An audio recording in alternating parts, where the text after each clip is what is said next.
Guys, അപ്പോ ഫാത്തെ എന്ന് പറഞ്ഞ സിനിമ കണ്ടിട്ടുണ്ടായിരുന്നു. അഭിനയിച്ചിരിക്കുന്നത് സോനു സൂദും നമ്മുടെ ജാക്ലിൻ ഫെർണാണ്ടസും ആണ്. അവർ രണ്ടുപേരും അത്ര എനിക്ക് അറിയുള്ളൂ പേഴ്സണലി. സോറി. അപ്പോൾ അത് ഡയറക്റ്റ് ചെയ്തിരിക്കുന്നതും പുള്ളി തന്നെയാണ്. പുള്ളി തന്നെയായിരുന്നു പ്രൊഡ്യൂസർ കം ഡയറക്ടർ, റൈറ്ററും പുള്ളി തന്നെയാണെന്നാണ് എൻ്റെ വിശ്വാസം. അപ്പോൾ സംഭവം ഒരു ടെംപ്ലേറ്റ് സ്റ്റോറിയാണ്. കുറച്ച് സ്കാം, ബാങ്ക് സ്കാം, പണം തട്ടിപ്പ് ഇടപാട്, അല്ലാതെ മറ്റേ മോർഫിങ്, പിന്നെ അങ്ങനത്തെ ഒരു ബക്കറ്റ് സംഭവങ്ങൾ, ആ വക സാധനങ്ങളെ മുന്നിൽ നിർത്തി ചിത്രീകരിച്ച ഒരു സിനിമ. ഒരു ബേസ്ഡ് ഓൺ ട്രൂ ഇവന്റ്സ് മൂവിയാണ്. പക്ഷെ ഇതൊരു ആക്ഷൻ പടമാണെന്ന് കേട്ടത് കൊണ്ട് മാത്രമാണ് ഞാൻ ഇത് തിയേറ്ററിൽ പോയി കാണാമെന്ന് വിചാരിച്ചത്. ബട്ട് ഞാൻ ഉദ്ദേശിച്ച രീതിയിലുള്ള ഒരു ആക്ഷൻ അല്ല. ഈ പടത്തിന്റെ കഥയ്ക്കാണ് പ്രാധാന്യം അവർ കൂടുതൽ കൊടുത്തിരിക്കുന്നത്.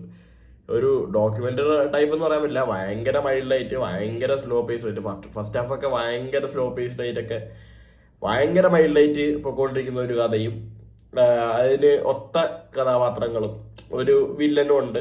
നായകന് അതിന്റെ വഴിക്ക് ഇറങ്ങുന്നു. പുള്ളി ആദ്യം പഞ്ചാബിലേക്ക് ആയിരിക്കും. പുള്ളി മറ്റെന്താണ് ഒരു എന്താ പറയാ ഫാം ഹൗസ് പോലത്തെ ഒരു സെറ്റപ്പ് ഒക്കെ നടത്തുന്നു. അത് കഴിഞ്ഞിട്ട് തിരിച്ച് ഡൽഹി പോകുന്നു. ഒരു പ്രശ്നം ഉണ്ടാകുമ്പോഴത്തേക്കും അതിന്റെ കാര്യങ്ങളൊക്കെ തിരഞ്ഞെടുക്കുന്നു. ഇങ്ങനത്തെ ഒരു പ്ലോട്ടാണത്. അപ്പോൾ ആക്ഷൻ സീക്വൻസസ് എല്ലാം കിടിലോ.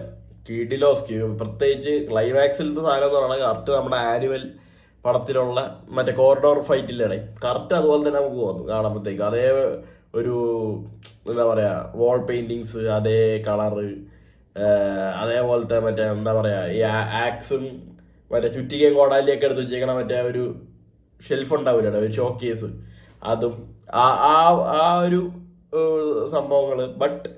സംഭവങ്ങളൊക്കെ കൊള്ളാം. നല്ല ബ്രൂട്ടലായിട്ടുള്ള സംഭവങ്ങളൊക്കെ തന്നെയാണ്.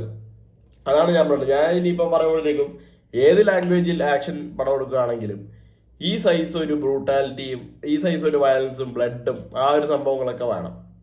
ഗോറിലോട്ട് അധികം പോകണമെന്ന് ഞാൻ പറയില്ല, കുറെ പേർക്ക് കൂടെ ഇഷ്ടമാവില്ല. ബട്ട് ഈ സൈസ് എന്ന് വെച്ചാൽ കണ്ണി കുത്തി കണ്ണെടുക്കുന്നതും, മറ്റേ ഇവിടെ കുത്തി ഇവിടെ കൂടി കത്തി ഇറക്കുന്നതും, ചെവി കൂടി മറ്റേ ഉണ്ട തുളച്ച് ഇപ്പുറത്തൂടി വരുന്നതും, ആ ഒരു സൈസുള്ള സാധനങ്ങളെല്ലാം വേണം.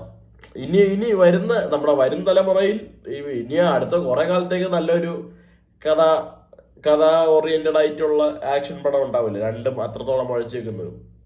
ഇപ്പൊ ജോൺ വിക്ക് എന്നൊക്കെ പറയുമ്പോൾ ആ ഒരു ക്യാരക്ടറിനാണ് ഇമ്പോർട്ടൻസ് കൊടുത്തിരുന്നത്, കഥയ്ക്കല്ല.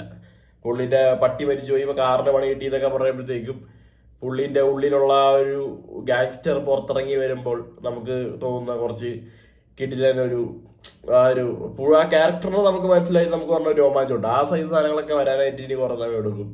കില്ലാണെങ്കിലും എന്താ പറയാ ഒരു ആദ്യത്തെ ഒരു 15 മിനിറ്റ്, ഒരു 25 മിനിറ്റ്, ആ 25 അരമണിക്കൂർ കൂട്ടിക്കോ. ആദ്യത്തെ ഒരു അരമണിക്കൂറിൽ ചെറിയ കഥയും കഥാപാത്രങ്ങളും പ്രശ്നവും തുടങ്ങി. പിന്നെ ഫുൾ അടിയാണ്. അടി, ഇടി, വെടി, മറ്റേ കുത്ത്, കൊല്ല, ആ ഒരു സീനിലേക്കാണ് പോയിരിക്കുന്നത്. മാർക്കോ എന്ന് പറയുമ്പോഴത്തേക്കും ഫസ്റ്റ് ഹാഫിൽ വലിയ ഒന്നുമില്ല, സെക്കൻഡ് ഹാഫിലും ഒന്നുമില്ല. സെക്കൻഡ് ഹാഫിൽ നിന്ന് ഒരു പകുതിന്ന് വില്ലന്മാര് വീട്ടിലോട്ട് വരുന്നു, അവന്റെ വീട്ടിൽ കയറി ആക്രമിക്കുന്നു. അവിടെ നിന്നാണ് പടം മാറുന്നത്. ആ ഒരു സംഭവമാണ് അവിടെ നിന്നാണ് നമ്മളങ്ങ് ആ ഒരു പടത്തിന് നമ്മൾ ഫുൾ ബാക്കിയുള്ളതൊക്കെ പോട്ടറ ഇത് മതി എന്ന് നമ്മൾ തീരുമാനിക്കുന്ന ഒരു പോയിന്റ്, ഒരു ബ്രേക്ക് ഇവൻ പോയിന്റ് അതാണ്. അപ്പോൾ ഇത് സ്ട്രിക്ട്ലി പറയുകയാണെങ്കിൽ ഒരു ആവറേജ് മൂവി ആയിട്ട് എനിക്ക് തോന്നിയുള്ളൂ. കാരണം ഫസ്റ്റ് ഹാഫ് ഭയങ്കര വലിപ്പീരായിട്ടാണ് എനിക്ക് പേഴ്സണലി തോന്നിയത്. അത് ഇങ്ങനെ വിചാരിച്ചിട്ട് പോയല്ല, അത് തുടക്കം കാണുമ്പോൾ തന്നെ എനിക്ക് മനസ്സിലായി, ഓക്കെ ഇത് ഞാൻ വിചാരിച്ച പോലത്തെ ഒരു ആക്ഷൻ പടമല്ല, ഇത് ഇങ്ങനത്തെ ഒരു ടിപ്പിക്കൽ ടെംപ്ലേറ്റ് പടമല്ല. എനിക്ക് ഇങ്ങനത്തെ ആണെന്ന് ഞാൻ മനസ്സിലാക്കിയതിനു ശേഷം അങ്ങനെ ഇരുന്നിട്ട് പോലും എനിക്ക് ആ ഫസ്റ്റ് ഹാഫ് ഭയങ്കര വലിപ്പീരായിരുന്നു.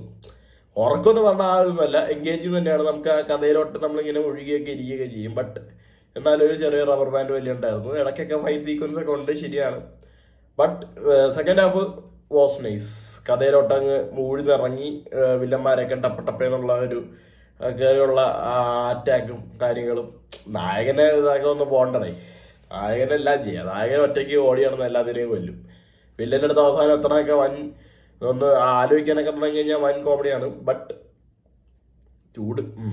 ബട്ട് നമുക്ക് കണ്ടിരിക്കാൻ പറ്റും. പുള്ളിയുടെ ഫിസിക്കും കാര്യങ്ങളൊക്കെ വെച്ച് പുള്ളി നല്ലോണം ചെയ്തിട്ടുണ്ട്.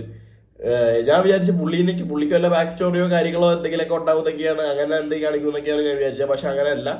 ട്രൂലി ഒരു ടെംപ്ലേറ്റ് പടമല്ല, ഒരു ഡിഫറെൻ്റ് ആയിട്ടുള്ളൊരു approach with some action sequence, നല്ല ആക്ഷൻ സീക്വൻസ്. പിന്നെ ജാക്കിലി ഫെർണാണ്ടസിന്റെ കഥാപാത്രമാണെങ്കിലും പുള്ളിക്കാരി ഒരു ഹാക്കറാണ്, എത്തിക്കൽ ഹാക്കിംഗ് എന്ന് പറയാം, പാവങ്ങളെ സഹായിക്കുന്നത്. ഒരു ഹാക്കറാണെന്ന് തന്നെ കൂട്ടിക്കടേ, അത് മതി. ഞാൻ വിചാരിച്ച പുള്ളിക്കാരിക്ക് മറ്റേ ഗാങ്സ്റ്റർ ടൈപ്പ് സാധനങ്ങൾ കൂടി ഉണ്ടാവുമെന്ന്. പക്ഷെ അങ്ങനെ ഒന്നുമില്ല. പുള്ളിക്കാരിന്റെ ക്യാരക്ടർ തുടക്കത്തിൽ എന്താണ് പറയുന്നത്, അവസാനം വരാതെ തന്നെയാണ്. പുള്ളിക്കാരി മറ്റേ തോക്കെടുത്ത് മറ്റേ വെടിവെക്കാനൊക്കെ നിന്നിട്ട് ഒരു വെടിവെക്കുമ്പോഴത്തേക്കും മറ്റേ റീകോയിൽ കൊണ്ട് തെറിച്ചൊക്കെ വീഴുന്നുണ്ട്. അതൊക്കെ കറക്റ്റായിട്ട് കാണിച്ചിട്ടുണ്ട് കേട്ടോ. തോക്ക് പിടിക്കാറ് അറിയാത്ത ഒരുത്തിന്റെ കയ്യിൽ തോക്ക് കൊണ്ട് കൊടുത്തു കഴിഞ്ഞാൽ അവ ആദ്യം വെടിവെക്കുമ്പോൾ അവൻ ചിലപ്പോൾ തെറിച്ചു പോകും, ആ റീകോയിൽ കൺട്രോൾ ചെയ്യാൻ പറ്റാതെ. അപ്പോൾ ആദ്യം നമ്മളിങ്ങനെ ലൂസായിട്ട് പിടിച്ചിട്ട് വെടിവെക്കുമ്പോഴത്തേക്കും നമ്മളങ്ങ് തെറിച്ചു പോകും. പിന്നെയാണ് നമുക്ക് മനസ്സിലാവുമോ ഇതിങ്ങനെയാണ് പെടലിയൊക്കെ വേദനിക്കും, മറ്റേ എന്തെങ്കിലും ഷോൾഡറൊക്കെ ഓടിയും. അപ്പോൾ നമ്മളൊന്ന് ടൈറ്റാക്കി പിടിച്ചിട്ട് വേണം ഫയർ ചെയ്യാൻ. ആ സംഭവങ്ങളൊക്കെ കറക്റ്റായിട്ട് തന്നെ പടത്തി കാണിച്ചു പോയിട്ടുണ്ട്. വില്ലനും കൊള്ളാം, കുറേയൊക്കെ ചില സംഭവത്തൊക്കെ നമുക്ക് കോമഡി ആയിട്ട് പോകും. ബട്ട് പടം വാസ് ഡീസൻ്റ്ലി എടുത്തിട്ടുണ്ട്, ഒരു ആവറേജ് മൈൽഡ് പടം. That's all.